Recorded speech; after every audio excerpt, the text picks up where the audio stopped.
صف میں بچوں کو صف کے کنارے پر بھیجنا ضروری ہے۔ بہتر تو یہ ہے کہ بچوں کی صف الگ ہو۔ نبی علیہ السلام سب سے آگے مردوں کی صف، اس کے پیچھے بچوں کی صف، اور آخر میں عورتوں کی صف بناتے تھے۔ پہلی صف میں بچوں کو آپ کھڑا نہ کریں، یعنی ان بچوں سے مراد انفیوں والے بچے نہیں، وہ تو 12 سال کے بچے کو بھی نہیں کھڑا ہونے دیں گے، اس سے مراد بہت چھوٹے بچے۔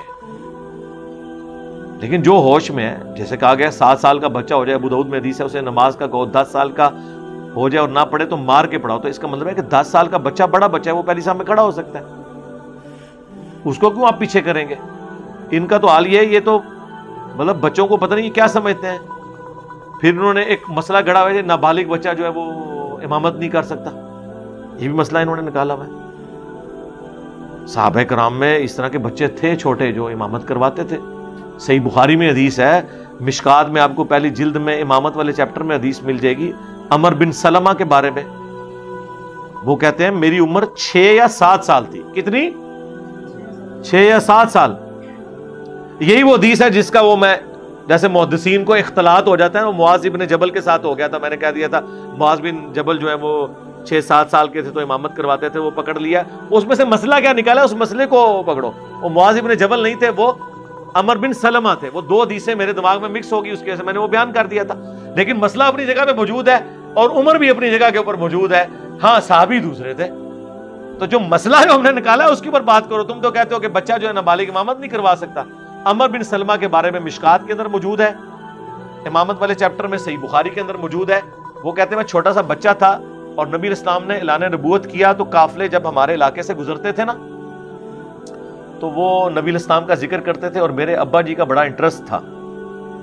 بعض بندے ہوتے ہیں نا، آج بھی آپ دیکھتے ہیں کچھ بندے وہ سیاست میں بڑا انٹرسٹ لیتے ہیں، دنیا میں کیا ہو رہا ہے، اس زمانے میں بھی ایسے لوگ ہوتے تھے۔ تو ہر قافلے والے سے پوچھتے تھے یار وہ ایک بندے نے دعویٰ نبوت کیا ہے، تو لوگ بتاتے تھے کہ دن بدن ان کا دین پھیل رہا ہے، لگتا ہے ان قریب شاید مکہ بھی فتح ہو جائے۔ اب مکہ جو ہے وہ سینٹرل پوائنٹ تھا اور قریش کی ایک دھاک تھی پورے عرب میں۔ مکے کا فتح ہونے کا مطلب یہ تھا کہ اب نبی علیہ السلام واقعی اللہ کے رسول ہیں، ان کے نزدیک، جن کو ابھی بھی کوئی ڈاؤٹ تھا کہ اللہ نے انہیں غلبہ دے دیا، کہ قریش مکہ نے گھٹنے ٹیک دیے، اتنے جنگجو قوم۔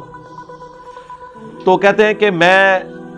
جب حضور علیہ السلام کی گفتگو سنتا تھا نا لوگوں سے، تو مجھے بچپن میں چھوٹی سی عمر میں 6-7 سال کی عمر میں تو انہوں نے امامت کروائی، وہ اس سے پہلے 4-5 سال کی عمر میں ہی قرآن کی آیات میں نے سن کے یاد کرنا شروع کر دی تھی، مجھے اتنی اچھی لگتی تھی، وہ ان کی اپنی زبان میں تھی نا۔ آپ کے چھوٹے بچوں نے نہیں گانے یاد کیے ہوئے ہیں، انگریزی کی پوئمز نہیں یاد کی ہوئی چھوٹے چھوٹے بچوں نے، اچھی لگتی ہیں تو وہ پوئمز ہی تھی نا ان کے نزدیک، تو ان کی زبان میں تھی۔ کہتے ہیں میں سن کے نہ میں قرآن یاد کرتا تھا، لیکن مجھے نہیں پتا تھا اسلام اور نبی علیہ السلام کو ایک اچھے انسان کے طور پہ۔ تو میرے ابا جی جب یہ سنتے تھے تو وہ اکثر کہتے تھے اچھا اگر مکہ فتح ہو گیا نا تو پھر ہم ایمان لے آئیں گے۔ واقعی پھر اللہ نے زندگی رکھی ہوئی تھی ان کی، مر جاتے پہلے تو کفر کی حالت میں مر جاتے۔ وہ فتح مکہ ہوئی تو کہتے ہیں کہ میرے قبیلے نے تو یعنی ابھی تیاری بھی مکمل نہیں کی، میرے ابا جی ہے نا فوراً پہنچے، جا کے انہوں نے قبیلے سے بھی پہلے اسلام قبول کر لیا، ٹھیک ہے۔ اور کہتے ہیں وہ جب واپس آئے تو انہوں نے آ کے سارے قبیلے والوں کا میں نے اسلام قبول کر لیا ہے، تم بھی کر لو، اللہ نے فتح دے دی ہے، اس شخص کے پیچھے اللہ ہے، اور مجھے نبی علیہ السلام نے وصیت کی ہے کہ 5 ٹائم نماز پڑھنی ہے، اور جب نماز کا ٹائم ہو تو اذان دینی ہے، تم میں سے ایک جماعت کرائے جو تم میں سب سے زیادہ قرآن جانتا ہے، لہٰذا اب ہم یہاں پہ 5 وقت نماز کا شیڈیول شروع کریں گے، ٹھیک ہے۔ سارا عرب کے بدو لوگ جنہوں نے کبھی سجدہ بھی نہیں کیا ہوا، ان کے لیے تو ایک ایکٹیویٹی تھی نا، جیسے نیا رفع الاذان شروع کریں تو کتنا آپ کو مزہ آتا ہے، ہمیں تو آج تک آتا ہے، لیکن جنہوں نے کبھی نماز نہیں پڑھی ان کے لیے تو نماز سب کچھ تھی۔ تو اب جب قرآن کی باری آئی تو کہتے ہیں اس دن کہتے ہیں میں نے اپنے ابا جی کو ڈسکلوز کر دیا کہ ابا جی مجھے تو اتنا قرآن آتا ہے، میں نے تو یہ صورتیں یاد کی ہوئی ہیں۔ تو کہتے ہیں میری عمر 6 یا 7 سال تھی، مجھے میرے قبیلے والوں نے امام مقرر کیا، پورا قبیلہ میرے پیچھے نماز پڑھتا تھا، مجھ سے زیادہ قرآن کسی کو نہیں آتا تھا۔ تو وہ کہتے ہیں کہ لیکن غریب تھے ہم، کہتے ہیں میرے پاس ایک ہی چادر تھی، جب میں سجدے میں جاتا تھا تو بے پردگی ہو جاتی تھی۔ پھر سارے قبیلے والوں نے پیسے جمع کر کے میرے لیے ایک چادر خریدی، کیونکہ وہاں سے عورتوں کا ایک قافلہ گزر رہا تھا۔ اس نے کہا کہ اپنے اس امام کی جو ہے وہ شرمگاہ کی تو حفاظت کرو، اس کو کوئی چادر تو پوری لے کے دو۔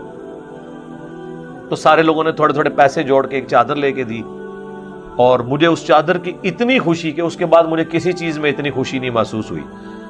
اس وقت تو لوگوں نے سوچا ہی نہیں تھا کہ ان قریب رومنز اور پرشین کے خزانے ان عرب کے بدوؤں کے پاس آئیں گے۔ افسوس آج وہ عربیوں کی اولادیں عیاشی کا سمبل بنی ہوئی ہیں دنیا میں۔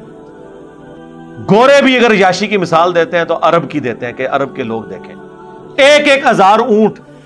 یہ آپ کے جنوبی پنجاب سے C-130 میں لوڈ ہو کے تو عرب کے ملکوں میں جاتے ہیں،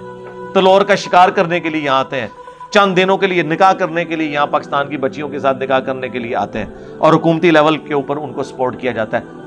یار یہ وہ بدو تھے جن کے پاس کپڑے پہننے کے لیے پیسے نہیں ہوتے تھے، اور حضور کے بعد ایسا ان کے اوپر رزق کھلا ہے، آج تک کھا رہے ہیں اس نبی کے نام کے اوپر۔ اور جو بخاری مسلم کی حدیث کہ مجھے اپنے بعد یہ خطرہ نہیں ہے کہ تم بھوکے مرو گے یا شرک کرنا شروع کر دو گے، لیکن مجھے ڈر ہے کہ دنیا کے خزانے تم پہ کھول دیے جائیں گے، پھر تم دنیا کی محبت میں ایک دوسرے کو قتل کرو گے، پھر تم بھی اسی طریقے سے تباہ و برباد ہو جاؤ گے جس طرح اگلی امتیں ہوگی۔ اور وہ بربادی ہم دیکھ رہے ہیں۔ آج بھی عرب کی عیاشیوں کی مثال دی جاتی ہے دنیا میں کہ جتنا عرب عیاش ہے، دنیا میں مہنگی سے مہنگی جہاز ہوں گے یہ خریدیں گے، مہنگی سے مہنگی گاڑیاں یہ خریدیں گے، کشتیاں خرید لیں گے، بحری جہاز یہ لوگ خرید لیں گے، اپنے اسپیشل بوئنگ جہاز بنوائیں گے جس میں انہوں نے سوئمنگ پول بنائے ہوئے ہوں گے۔ تازہ کریں۔ اور دین کے کسٹوڈین ہیں،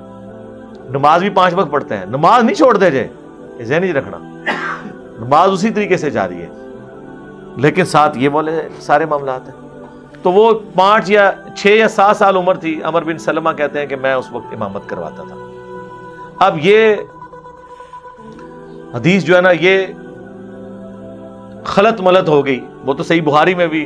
امام بخاری سے بھی بعض جگہ راویوں کے نام جو ہے خلط ملط ہو گئے ہیں، ظاہر ہے یاداشت میں بعض اوقات ایسا ہو جاتا ہے، لیکن اصولی بات اپنی جگہ تھی کہ میں نے یہ کہا تھا کہ 6-7 سال کی عمر میں انہوں نے امامت کی تھی۔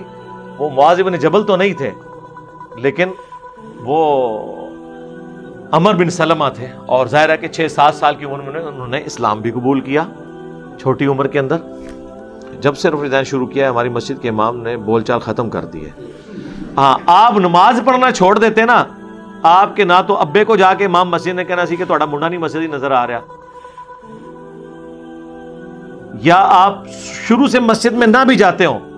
کبھی اس کو آپ کی آخرت کی فکر نہیں ہوگی۔ جیسے ہی رفع دین شروع کریں گے محلے کے بے نمازیوں کو بھی آپ کی آخرت کی فکر شروع ہو جائے گی، پوڈریوں کو، چرسیوں کو، وہ آپ کو چوراہوں پہ کھڑے کر کے پوچھیں گے۔ تو اس سے آپ کو اندازہ ہو جانا چاہیے جو خود شیطان کے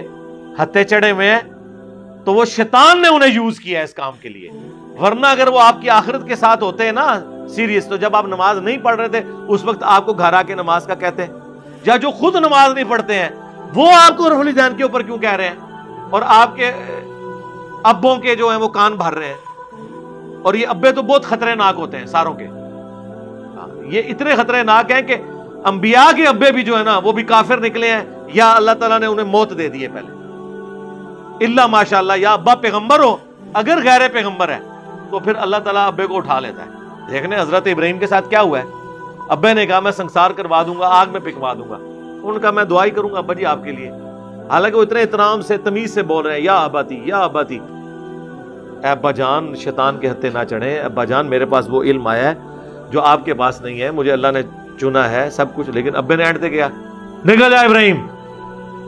تو میرے بزرگوں کے خلاف ہو گیا۔ سرکار اگر حضرت ابراہیم علیہ السلام کے ابا جی کا یہ حال ہے تو تواڈے ابے تے شاہی کوئی نہیں، انہوں نے چاہیے تواڈا کچومر کاٹ دیں۔ تو وہ اس طرح کے پھر وہ کر رہے ہوتے ہیں۔ یہ لائف سٹوری میں بھی لوگ آگے کہہ رہے ہیں میری سسٹر نے بھی سنت کے مطابق نماز شروع کر دی، میری والدہ نے، ابا جی نہیں مان رہے۔ ساروں کی آپ لائف سٹوری سنیں،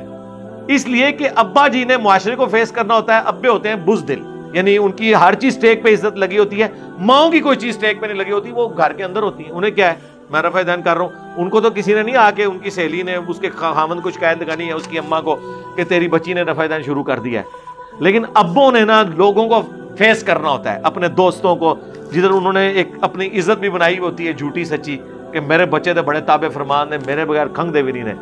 وہ پھر کہندے اچھا ہاں اے دیکھ ہوں تک نہ تو تے ملاد کرانا سا تیرا پتر جڑی ایتھے ہاتھ بن دے اے دیکھ لے, بلکہ ہن تے کام ود گئی, ہاتھ چھوڑ کے نماز پڑھ دے. انہوں نے کہا بن تے لوے نا پاویں اتنے ہی بن لے. ہاں اسی تے منع کیتا سی کہ اے کپڑے دی جراباں تے مسا نہیں ہوندا, انہیں تے ڈائریکٹ پیر تے مسا شروع کرتے ہی. تو آپ اندازہ کریں ان کی آپ کیا بات کرتے ہیں.